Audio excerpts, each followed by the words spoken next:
Welcome back to the show. Today we're going to dig deeper into some investment strategies. Today we have Yousef. I know some of you are familiar with him.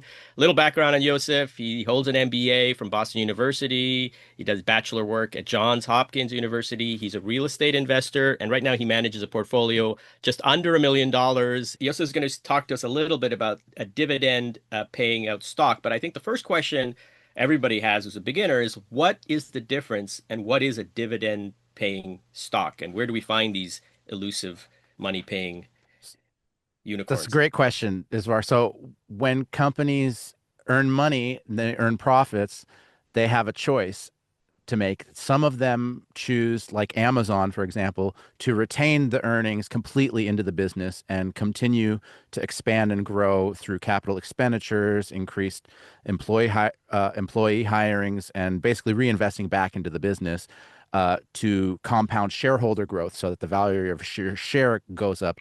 Other companies, they choose to pay out cash dividends, which are basically just a small fraction of their profits. They take a percentage of their earnings, and we can measure this, the ratio, it's called payout ratio. How much of their earnings they're paying out directly to shareholders. So you own part of that company. What's a good one? Maybe Pfizer or many, especially food brands and companies, General Mills. You know, AT&T is a famous dividend stock known as an income stock. So that's a basic distinction between types of stocks that some reinvest for compounding growth into the company and others just directly pay out cash to the shareholders to recompensate them for the risk they've already started to take owning the company. And those dividends, crucially, are in perpetuity. So when you invest in a bond, you get your money back at the end, right?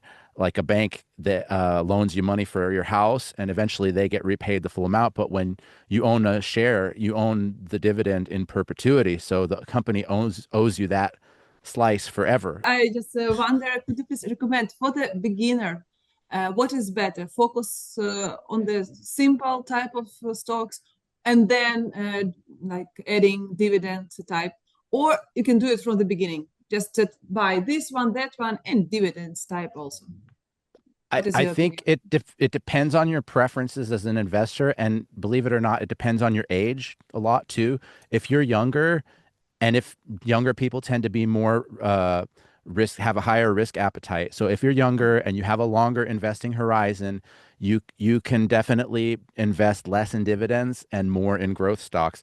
If you're older and you need a secure, stable income, or even if you're younger and you're risk averse, and you just want that stable income, you can go with more dividends. And a lot of people like myself balance their portfolios, have some dividend payers and some growth stocks. And there are some growth stocks that do pay slight dividends, like Apple famously pays like 0.5% dividend or something, but they're pretty much a growth stock. The dividend paid out is the profit the company makes, right? So Yep. they have to make a profit. So you have like the fundamental That thing you're saying is you got to find companies that make profit. now, technically, no, because and what some companies will do is they'll borrow money to keep paying the dividend. So you'll find companies out there that have a payout ratio more than 100%. That means they're paying out dividends more than what they earn. And the reason they do this is because they have a long history of paying the dividend or increasing the dividend or keeping it at least at a certain level. And they don't want to cut the dividend because when a company cuts their dividend, it's a strong signal to the market that there's a problem, and that might cause investor sentiment to sour, and people will start selling the stock and the share price will fall quickly. So they companies might take out loans just to pay the dividends. So yes, they are paid out of retained earnings, but companies often do take on debt loads to satisfy their dividend payouts sometimes. So that you have to really look at uh, that's the first thing I'm looking at when I'm looking at can a company sustain its dividend. How much, about 70% payout ratio is a threshold. If they're paying out more than 70%, then you might want to reevaluate your stance on the company, with one exception, which is REITs, real estate investment trusts.